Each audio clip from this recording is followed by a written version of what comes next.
요즘처럼 어수선한 때가 또 있었나 싶습니다. 이 코로나 바이러스 때문에 얼마나 걱정이 되고 얼마나 불안하고 그렇습니까?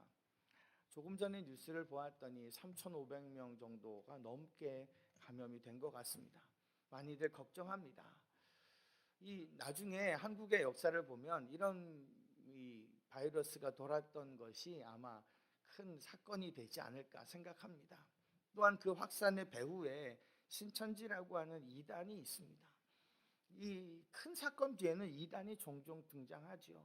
몇 년 전에 있었던 세월호 사건 때는 구원파가 배후에 이렇게 있었고, 또 이번에는 그 신천지가 있었던 것을 보게 됩니다. 하나님이 이 사건을 계기로 신천지의 실체가 완전히 다 드러나게 하시는 것 같습니다. 또한 성도들이 그동안 잘 모르고 있었던 무슨 보건소에도 신천지가 있고, 공무원들도 있고, 학교 교사도 있고, 경찰도 있고, 군인도 있고, 심지어는 무슨 교정시설에 있는 교도관들도 있고, 나의 몰랐던 부모님이, 몰랐던 자녀들이 신천지 이미 이렇게 밝혀지는 그런 계기가 됐습니다.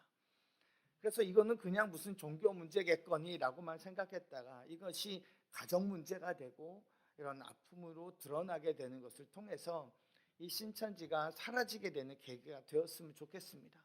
또한 성도들이 그냥 뭐 나 하나 잘 믿으면 되겠지라고만 생각하고 잊고 있었던 이런 신천지에 대한 경각심을 깨우치게 되는 그런 시간이 되었으면 좋겠습니다.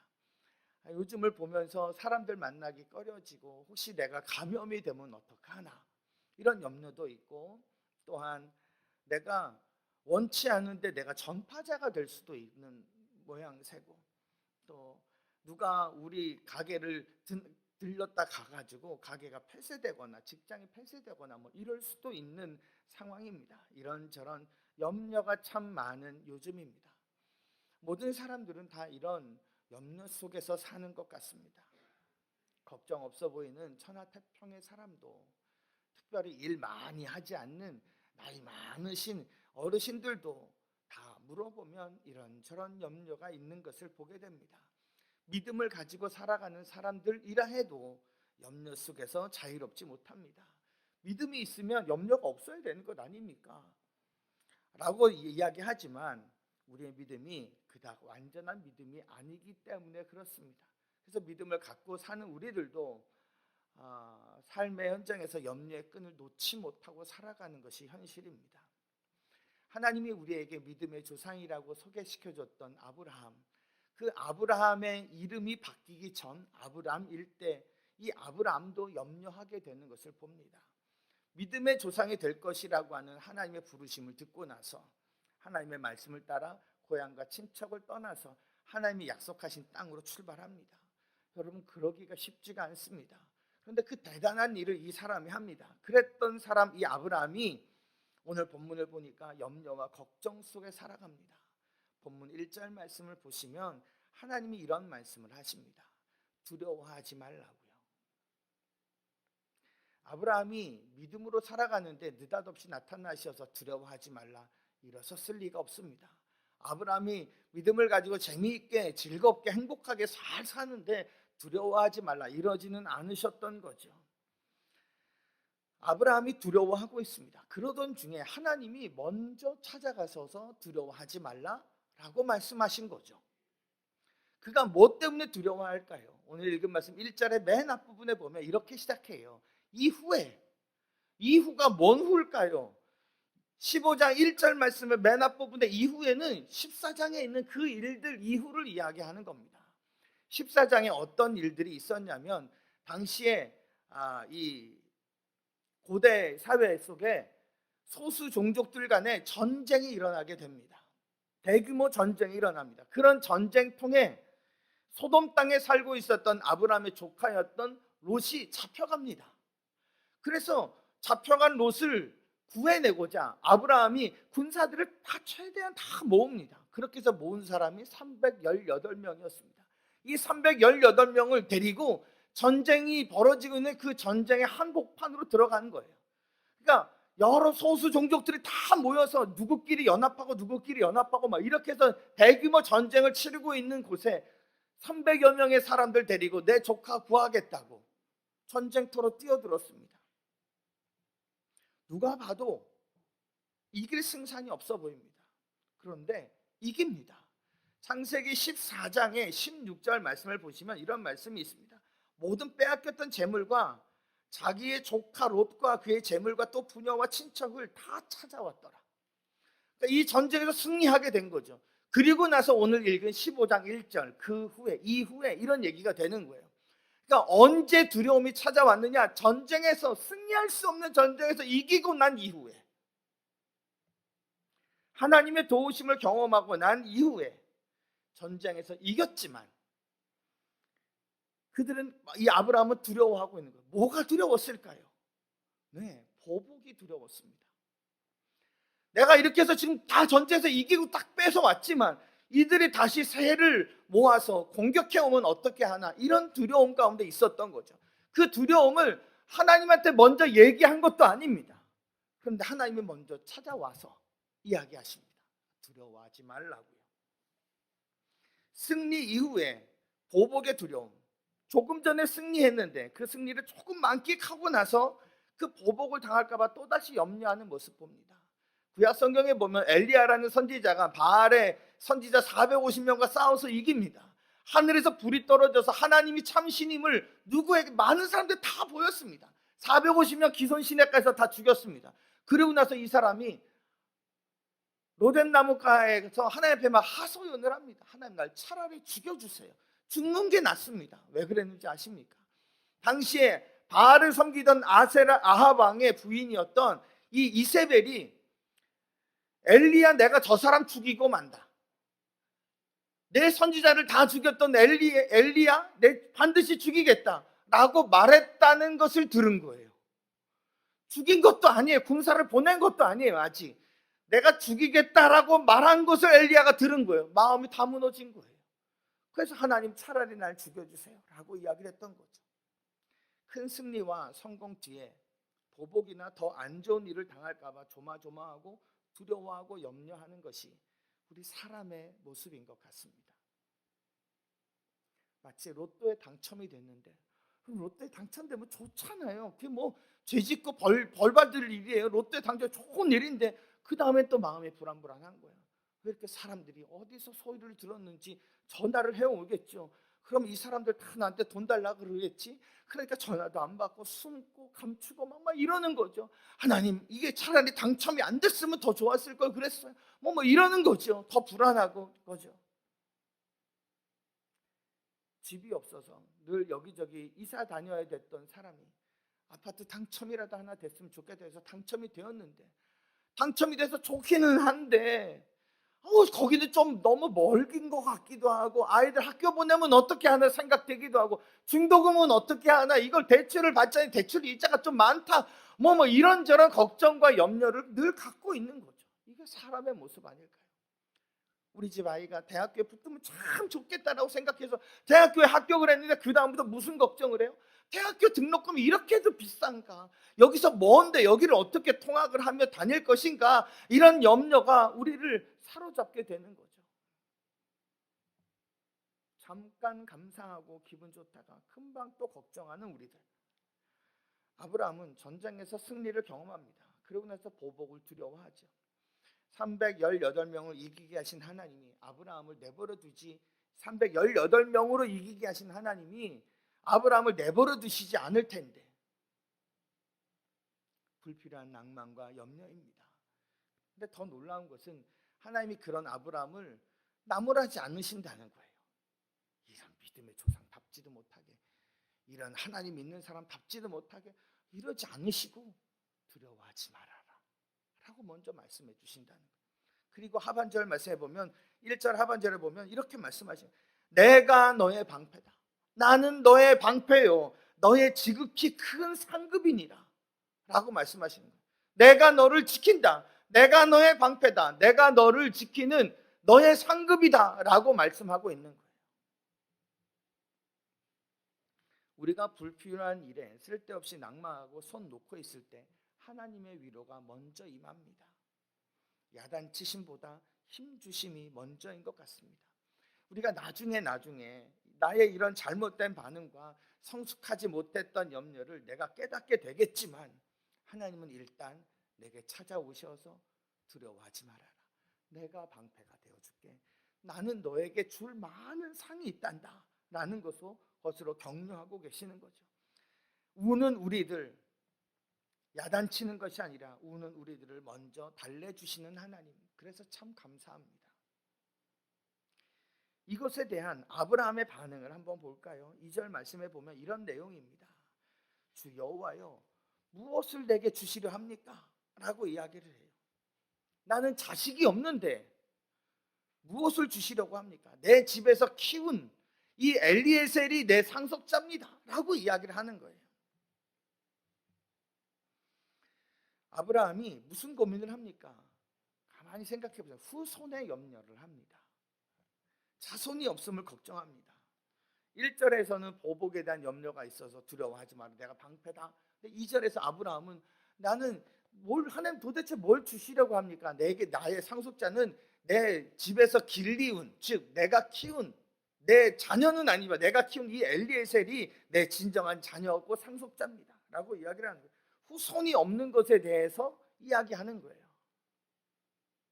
염려는 움직입니다. 염려는 변합니다. 염려는 계속됩니다. 한 가지가 해결이 되면 또 다른 염려거리가 찾아오죠. 하나의 커다란 두려움 문제가 해결된다 싶으면 또 다른 두려움거리가 찾아옵니다.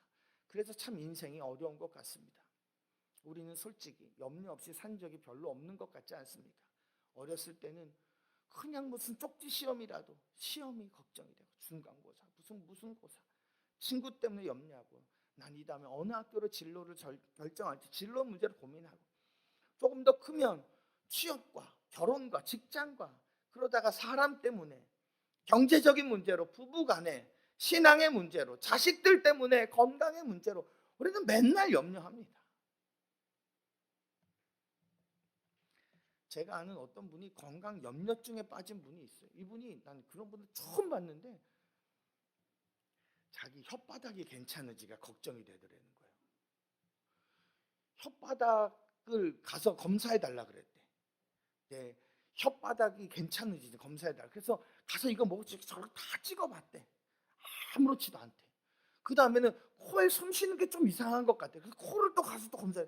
아무렇지도 않대. 염려가 돌고 도는 거예요. 이렇게.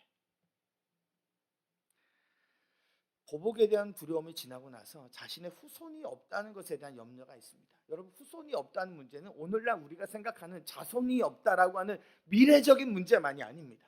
당시의 힘은, 고대 근동사회의 힘은 식구가 많은 것이 힘이었습니다. 그게 법이었습니다. 그러니까 나한테 큰 민족을 이루겠다 그랬지만 내 자식이 아무도 없는 겁니다. 이건 아주 현실적인 문제였던 거죠. 아브라함의 입장에서 한번 생각해 보시죠. 어느 날 갑자기 하나님이 내게 나타나셨습니다. 고향을 떠나서 내가 너에게 말하는 대로 가라. 그래서 갑니다.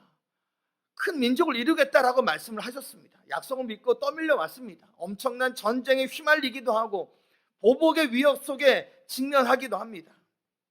그런데 아무도 없습니다. 내 사람이 없습니다. 그러니까 2절의 맨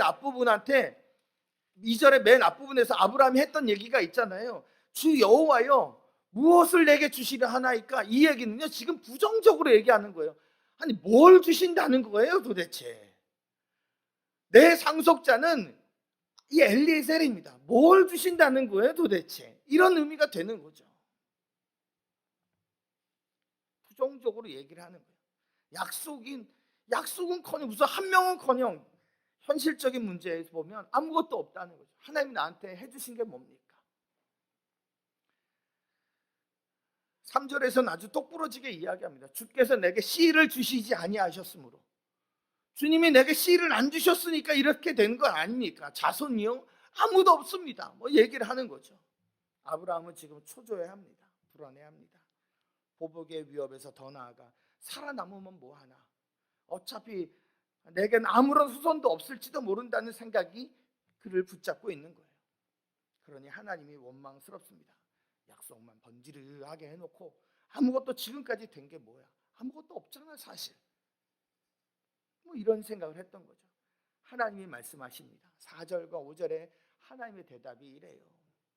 그 사람이 아니라 내 몸에서 날 자가 너의 상속자가 될 것이다. 그리고 그를 데리고 5절 말씀에 보면 데리고 나가서 하늘의 별을 봐라. 셀 수 있느냐? 너의 자손이 이렇게 많아질 것이다 라고 격려하시는 거예요.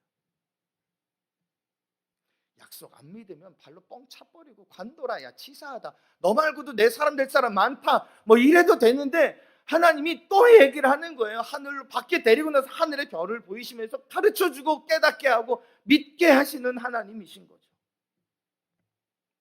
원망하며 염려하며 미래에 대해 불안해하던 우리의 믿음의 조상 아브라함에게 하나님이 말씀하시는 거예요. 전혀 믿음의 조상답지 못한 말을 하고 있음에도 또 한 번 말씀해 주시는 거죠. 약속을 기억하라고. 현실의 문제만 보지 말고 약속을 믿으라고. 이때 놀랍게도 6절에 있는 말씀을 보시면 6절 말씀 같이 읽어봅시다. 시작. 아브라함이 여호와를 믿으니 여호와께서 이를 그의 의로 여기셨다 그랬어요. 그 얘기를 듣고 하늘의 별을 보고 하나님의 음성을 듣고 나서 믿어진 거예요. 이를 믿었다는 거예요. 여호와를 믿으니 여호와께서는 그의 믿음을 보시고 믿는 그걸 보시고 그를 의롭게 여기셨다는 거예요. 평상시에는 큰 민족, 현실에서는 아무것도 없는데 뭐 이런 마음으로 살다가 아브라함의 마음에 믿음이 생깁니다. 오늘 읽은 말씀에 6절에 나오는 이 믿었다라는 얘기가 성경에서 처음으로 등장하는 믿었다라는 표현이에요. 그리고 그 믿음을 보시고 의롭다라고 말해준 거죠. 로마서에 보면 이런 말씀이 있어요. 화면을 보시고 같이 봅시다. 로마서 4장 6절, 7절, 8절 제가 읽어볼게요. 일한 것이 없이 하나님께 의로 여기심을 받는 사람의 복에 대하여 다윗이 말한 바 불법이 사함을 받고 죄가 가리워짐을 받는 사람들은 복이 있고 주께서 그 죄를 인정하지 아니하실 사람은 복이 있도다 하심과 같으니라. 6, 7, 8절에서 반복적으로 나오는 단어 이러이러한 사람이 복이 있다라는 거예요. 그 복이 뭔 복이었냐면 6절 다시 보여주세요. 거기 보면 내가 한 것이 없는데 하나님께 의로 여기심을 받는 사람이 뭐가 있다고요? 복이 있는 사람이라고. 난 뭐 한 것이 없는데 하나님께 의로 여김을 받는 사람이 복이 있는 사람이라고. 7절에도 불법의 사함을 받고 죄가 가리워짐을 받는 사람이 복이 있다고요. 8절에서도 주께서 죄를 인정하지 않는 사람이 복이 있는 사람이라고요. 그것을 무엇으로 가능해요? 그의 믿음을 보시고 의롭게 여겼다는 거예요. 그러니까 이 말씀을 종합해 보면 믿음이 있다는 것은 이미 복이 있다는 것을 이야기하는 거예요. 돈 잘 번다고만 복이 아니에요. 자식들이 막 서울대 척척척 붙는다고만 그게 다 복이 아닌 거예요. 아, 믿음이 있는 사람이 죄가 하나님 앞에 가려진 그 사람이 복이 있는 사람이구나 하는 것을 알게 되는 거죠. 그 믿음을 보시고 우리를 의롭게 여겨주신다는 거예요. 그래서 이 믿음은 하나님의 선물입니다. 에베소서 2장에 보면 말씀해 보면 이런 말씀이 있어요. 에베소서 2장 8절 9절에도 보시면 너희는 그 은혜에 대하여 믿음으로 말미암아 구원을 받았으니 이것은 너희에게서 난 것이 아니요 하나님의 선물이라. 행위에서 난 것이 아니니 이는 누구든지 자랑하지 못하게 하려 함이라. 믿음은 하나님의 선물입니다. 믿음으로 그 받은 선물을 사용하며 살아가는 거죠. 우리들이 이런저런 삶의 불안과 또 성공 뒤에 찾아오는 또 다른 염려와 불안들, 그래서 내가 생각해도 나는 참 늘 뭔가에 쫓기듯한 두려움과 불안함이 있습니다. 그러나 그 모든 것을 잠재울 만한 믿음이라고 하는 선물이 하나님으로부터 우리에게 임한 것이라는 겁니다. 이 아브라함과 하나님과의 대화를 가만히 살펴보면 아브라함은 계속 불안해합니다. 보복당하면 어떻게 하나? 자식이 아무도 없는데 난 무슨 힘으로 뭔 큰 민족을 이루나? 막 이러고 있습니다. 미래를 염려합니다. 못 믿겠다는 거죠. 근데 하나님이 나타나셔 내가 너의 방패다. 하늘의 별을 봐라. 내 자손이 이럴 것이다. 너의 몸에서 난 자가 상속자가 될 것이다 라고 계속해서 말씀해 주시는 거죠. 그러다가 아브라함이 그게 믿어진 거예요. 그러니까 하나님이 그런 아브라함을 의롭다라고 말씀하신 거죠. 믿어라 믿어라 계속 기회를 주고 또 못 믿어요 그러면 또 한 번 기회를 주고 그러다가 믿었으니 야 너 대단하다 이런 거예요. 이게 보이세요? 마치 한 살 남짓 돌 남짓돼서 걷는 아이들이 걸어봐라 너는 걸을 수 있을 거야. 손잡아줘 넘어져도 또 이렇게 걸어봐 그러다 못 걷는다고 막 그러면 아니야 너는 잘 걸을 수 있을 거야. 또 한 번 걸어봐. 그래서 걷는 거죠. 그러다 걸었어요. 걸었다고 네가 걸었다고 너 대단하다고 너는 돌 되기 전에 걸었다고 막 10개월 만에 걸었다고 우리 아들이 걸었어요 라고 얘기하는 부모의 마음과 똑같은 마음이 아닐까요? 그렇게 기회를 주시고 힘주시고 믿게 하심에 손길이 있는 겁니다. 하나님이 다 하시고 나서 어느 순간 그것이 우리의 마음에 와 닿았을 뿐인데 그런 우리를 의롭게 여겨주시는 거죠. 그래서 나한테 믿음이 있다는 것은 얼마나 감사한 일인지 모릅니다. 불안해하다가도 정신 차려보면 하나님의 힘주심이 있습니다. 믿게 하심이 있습니다. 세상 사느라 막 정신없이 막 이러고 지내다가 어느 날 다시 한번 내 뒷모습을 되돌아보면 하나님이 지키고 계시는구나. 이걸 깨닫게 되는 거죠. 말씀 통해 깨닫게 하시고 다시 믿음을 추스르게 하시고 감사한 일이 아닐 수가 없습니다. 하나님이 아브라함을 포기하지 않습니다. 하나님이 저와 여러분을 포기하지 않습니다. 자, 여러분 6절에서 등장하는 이 아브라함의 믿음을 보시고 하나님이 의롭다 여기셨는데 이 아브라함의 그 믿음이 완벽한 믿음이었을까요? 아니요, 저는 안 그런 것 같아요. 하나님이 의롭게 여기실 만큼 완전한 믿음을 아브라함이 보였느냐? 그러지는 않았던 것 같아요. 아직도 뭔가 흐물흐물거리고 막 휘청휘청하고 흔들흔들 거리는 그런 믿음처럼 보여요. 뭔가 좀 약한 믿음이에요. 뭘 보고 알 수 있는지 아세요? 그 다음 절 보시면 하나님이 이렇게 이야기를 해요. 7절 말씀에 길게 설명이 되어 있습니다만 이건 요약하면 이런 거예요. 나는 너에게 이 땅을 너에게 줄 수 있는 여호와 하나님이다. 너의 자손이 그렇게 많아질 것이고 내가 이 땅을 너에게 주고자 하는 여호와다라고 이야기를 해요. 그때 8절에서 아브라함이 무엇이라고 얘기한 줄 아세요? 내가 그거를 무엇 보고 알겠습니까? 하나님이 이거 주시는 하나님인지 내가 뭘 보고 안다는 거죠? 또 뭔가를 보여달라는 거죠. 그는 아직도 확신이 없는 겁니다. 6절에서 의롭다라고 여김받았던 그 믿음이 아직 완전하고 완벽한 믿음이 아니라는 것을 보여주는 거예요. 그 다음의 대화 속에서 내가 너에게 이 땅을 줄 자다라고 얘기를 해도 내가 그걸 뭘 보고 알아요? 이렇게 묻고 있는 거예요. 그러니까 하나님이 짐승들을 3년 된 뭘 이런 거 갖고 오라 그래요. 아브라함이 그거를 반을 쪼개놔요. 그 위에 불이 임하기를 기다립니다. 그러면 믿겠다는 거죠. 그런데 하나님이 그걸 하십니다. 본문을 잘 보면 짐승을 갖고 와라 그랬어요. 근데 그 짐승을 갖고 와요. 갖고 와서 아브라함이 특별히 얘기 안 했는데 그걸 둘로 다 쪼개놔요.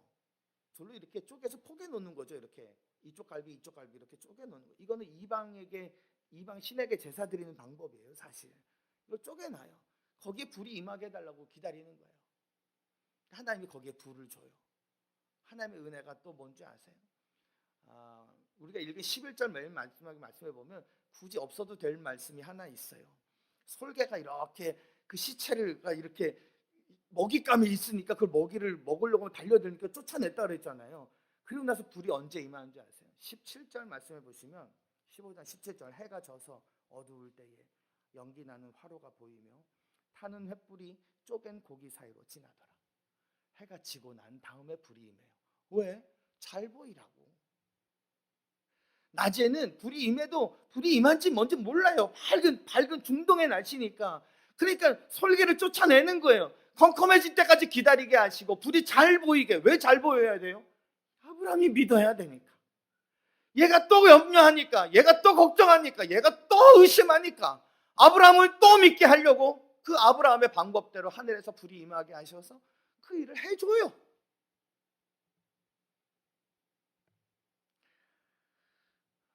하나님은 우리에게 믿음을 요구하십니다.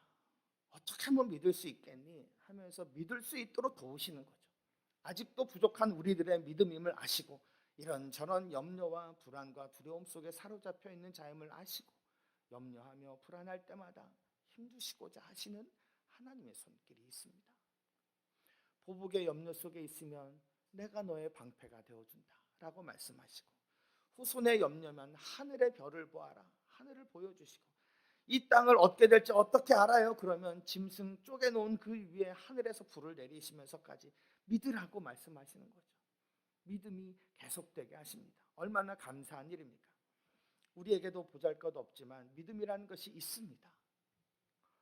그 믿음 속에서도 늘 염려하고 불안해하고 이런저런 문제로 밤잠을 못 잘 때가 있습니다.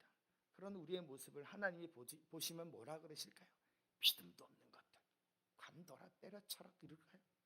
아니요, 내치지 아니하십니다. 그런 의미에서 믿음과 염려는 같이 갑니다. 염려 없이 믿음의 생활만 하는 사람이 누구일까요? 지난 한 주간 동안에 저희 교회에서 청년 하나가 열이 좀 난 청년이 있었어요. 그래서 목사님, 제가 열 나요. 연락이 왔어요. 너무 걱정이 됐어요. 아침 저녁으로 문안 전화 드리고 제가 이 아이가 괜찮다고 검사를 다 했더니 음성이라 아무렇지 않다고 그런 판정이 났어요. 빈 예배실에 새벽 예배도 없는 요즘에 예배실에 혼자 밤늦게 와서 앉아서 기도해요. 염려가 되는 거죠. 걱정이 되는 거예요. 그럼 답은 뻔해요. 염려가 돼서 나라도 기도해야지. 교회에서 기도가 멈추면 될까 싶어. 나라도 빈 예배실에 와서 기도하면 답은 뻔해요. 하나님 믿고 나아가라는 거예요. 또 힘없고 가는 거예요.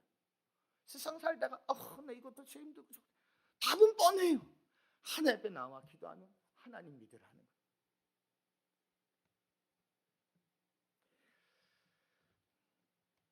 그런 의미에서 염려와 믿음은 함께 가는 거예요. 염려 속에 하나님의 위로의 메시지를 들을 수 있어야 합니다. 우린 참 별것 아닌 존재라 별것도 아닌 것 가지고 힘들어하고 불안해하고 합니다. 하나님의 말씀을 기억나게 하시는 하나님의 보이지 않는 손을 우리가 함께 볼 수 있어야 합니다. 내가 너무 많이 염려한다고 낙심하지도 마세요. 우리는 원래 그렇게 약해요. 염려하는 자신이 한심스럽다고 주저앉지 말아야 합니다.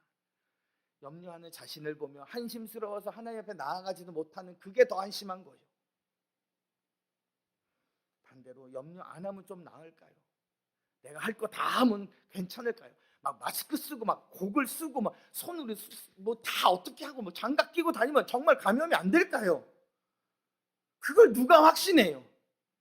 그걸 어떻게 우리가 장담을 해요? 내가 할 거 다 하면 완벽하게 집 안에서 이렇게 지나면 될까요? 아니요. 내가 뭘 좀 했다고 안심하는 것, 그것이 어떻게 보면 믿음이 아닐 수 있습니다. 우린 이러나 저러나 하나님 의지하는 자가 되어야 합니다. 염려 없는 세상은 세상에 없습니다. 염려하는 자신을 너무 뭐라고 하지 말고 대신 내가 염려만 늘어놓고 하나님을 못 보고 있다면 그건 좀 뭐라 그래야 됩니다. 염려만 하고 하나님이 안 보이면 믿는 사람답지 못한 겁니다. 우리가 염려할 때 하나님은 우리에게 끊임없이 사인을 보내실 겁니다. 하늘의 별을 봐라. 두려워하지 말아라. 야, 그 사람은 아니다. 너의 몸에서 난 자다. 이렇게 얘기를 해주시며 격려하시고 위로하신 거예요. 그렇게 해서 믿어서 의롭게 여김을 받아도 또 이상한 소리 해대고 있는 아브라함, 그러나 그걸 또 보여주는 하나님, 포기하지 않는 하나님, 염려 속에 있는 사람 믿음을 가지라고 말씀하시는 하나님, 이게 오늘 본문의 이야기의 전부인 거죠. 하나님은 우리가 믿음을 회복하고 나아갈 때 그 믿음을 의로 여겨주실 줄로 믿습니다. 우리는 하나님의 백성입니다. 하나님이 우리를 보호하고 계심을 잊지 말아야 합니다. 염려가 나를 넘어뜨리지 못하게 하십시오. 염려하다가 결국에는 믿음으로 끝맺음할 수 있어야 합니다. 걱정하다가 그래, 우리 하나님이 계시지. 여기서 끝나야죠. 걱정하다가 땅 치고 그냥 끝나지 말아야 됩니다. 걱정해요. 하시라고. 그러다가 믿음으로 끝맺음할 수 있어야 합니다. 그만큼 우리의 믿음이 커가는 것입니다. 하나님이 기뻐하실 일입니다. 염려 속에서 믿음의 반응을 하나님 앞에 보이시기를, 염려 속에서 하나님 발견하는 자가 다 되시기를 주님의 이름으로 간절히 축원합니다. 아멘.